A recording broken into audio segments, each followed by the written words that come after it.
Hi everyone, it's Chris Morton again with part 2 of our wine tour of the Angus Barn here on Wine and Real Estate TV.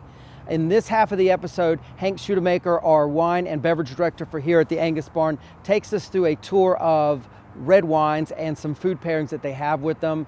As you can imagine, amazing. Look forward to sharing this with you.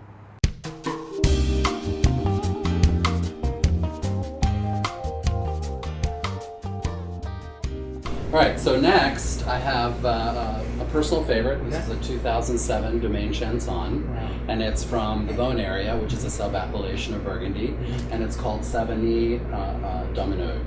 So we'll try this with the salmon as well. Yes. Very good. And Burgundy is my first love from years and years ago, before Pinot even became popular, and it's always sort of remained that way. Although I love a variety of wines.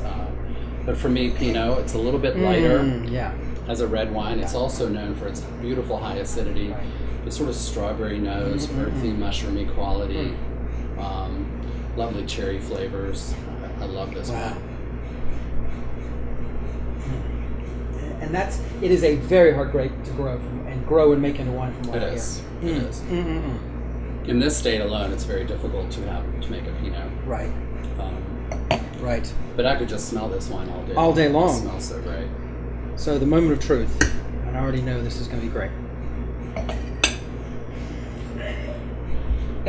It's that is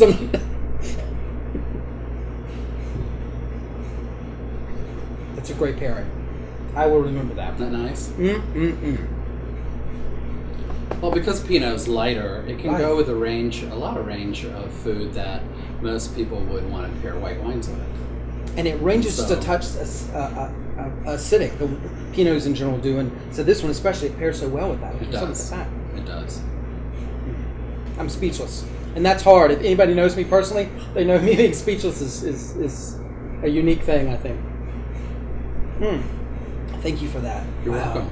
Wow. Amazing. So fun. All right. Pardon my reach there. Absolutely. There you are, ma'am. Thank you.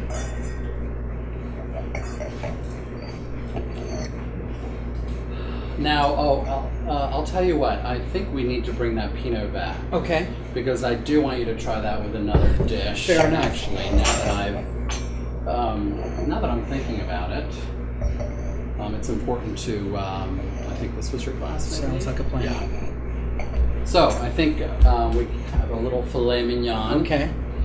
For you, filet mignon is a very tender piece of meat. Excuse me. And but it's also traditionally sort of flavorless because it doesn't have a lot of fat. So people that are on diets love to eat filet mignon. So that's why they wrap it in bacon to add a little bit more flavor. Interesting. And it's also a very tender meat. Okay. So with filet, or with steaks in general, the more you cook a steak, the less protein the item has. Right. So this is cooked roughly medium rare. Fantastic. And I would like for you to try it with a Pinot, because I think Pinot Noir would go well with this, whether it is French, California, Oregon Pinot, or even Chilean Pinots. Sauce, yes? Can be. Yes, I would. Yeah. Or not. It's fine.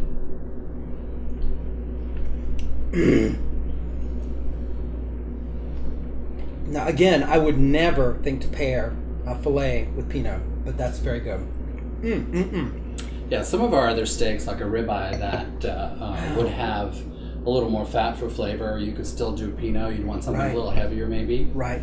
And that's the great thing about being a steakhouse, is that we specialize in beef. Right. So you can serve a lot of young wines with a high protein item. Right. So, but Pinot is what I would normally have with a filet. And I would automatically go to a cab, automatically with that. Yeah. So you've taught me yet again. Thank you. You're welcome. Delicious. Okay.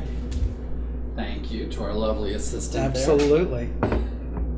That's beautiful. So, sirloin strip is sort of our king of steaks here, really meaty and well known for.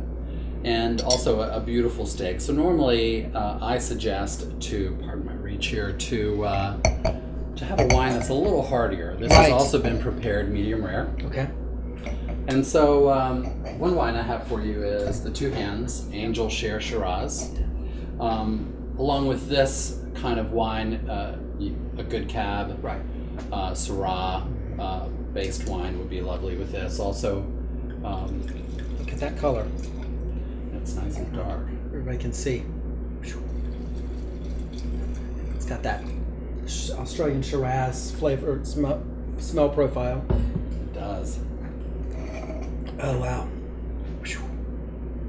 That's beautiful. This is not the little boy wine. This is a big boy wine. This is a big boy wine. And you need a big boy steak. That's right. Wow. Alcohol, high content alcohol in that as well. All right. Moment of truth, as if it matters. I'm sure it's going to be amazingly delicious. Amazingly delicious. Thank you for all this today, by the way. You're welcome. Everybody else is going to have to up their game to match what you guys have done here for us. So, on future episodes. Well, I've watched a lot of your episodes. Well, thank Each one you. is different. And I appreciate it. We try. You're right. The fat content. Oh my word! That just also some of these amazing. Younger, bigger wines. They are higher in tannin. Tannin is that is sort of a thing that happens naturally with oak aging. It's a preservative that helps a wine age. It also is the thing that dries out the roof of your mouth, makes your mouth pucker. And proteins, higher proteins, calm the tannin down. And that's why normally tannic wines work well with steaks. And why we're able to serve very young wines with our steaks.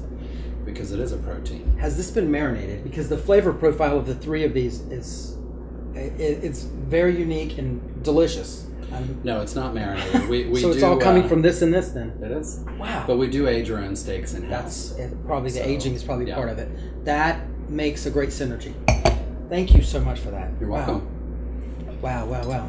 So again, a Cab, a rich Zinfandel, those kind of wines would go well. Indeed. Especially if you were to pepper a steak. Right. Because the Syrah, Zinfandel are spicy, peppery style wines, and so they go well with spicy foods as well.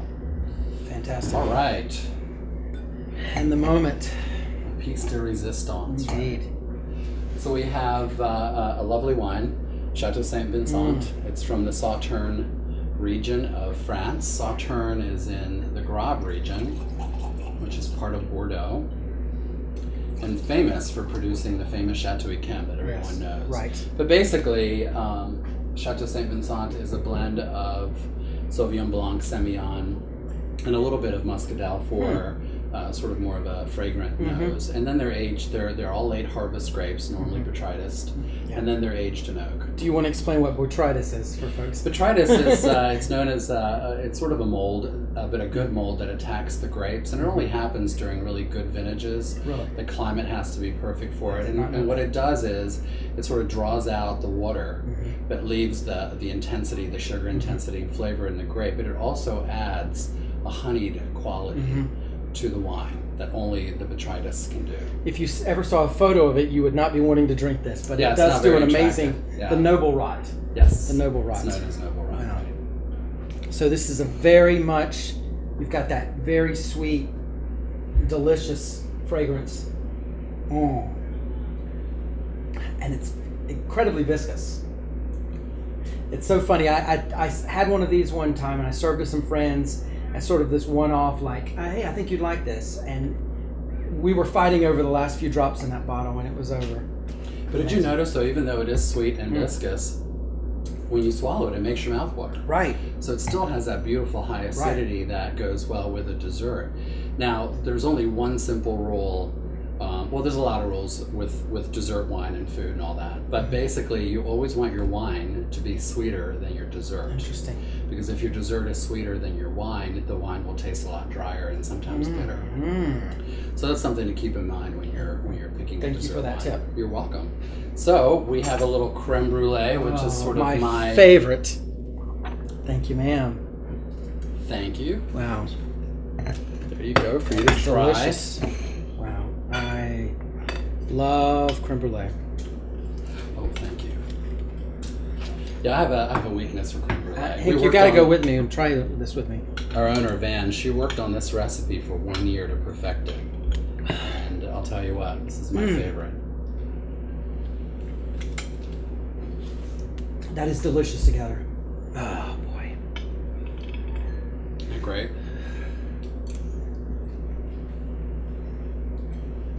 Also, cheesecake is really great with Sauterne. A million things are great with Sauterne. Oh my Lord. Or if you just want to have something sweet but you're too full from dinner, right, just order a glass of Sauterne. Right, and you definitely will handle your sweet tooth, but they go so well together. They do. It's a perfect pairing. They do. Well, cheers. Thank you, sir. I appreciate it as well. Together. Please, if you would, share with everyone how they can. Where are you located? Website, all of that, whatever you'd like to provide. Well, we're located at 9401 Glenwood Avenue, so very close to the airport, and we invite you all to come and have dinner with us and share your time with us. Phenomenal restaurant. Definitely appreciate your time. Thank you. We're going to take a tour of the cellar and get a little look at some of these the amazing collection they have. But in the meantime, let me please let you know, as always, we so much appreciate you watching these episodes. And for further episodes, go to our website, Wine and Real Estate TV, spelled WINEANDRE.com. Thank you, everyone. Hank, thank you so much, and cheers. My pleasure. Appreciate your time today. Delicious. Well, I hope you all enjoyed this part of the episode and our tour of the Angus Barn. For further episodes of this, please go to Wine and Real Estate TV. The website, as always, is wineandre.com, spelled WINEANDRE.com. Thanks a lot, everyone, and cheers.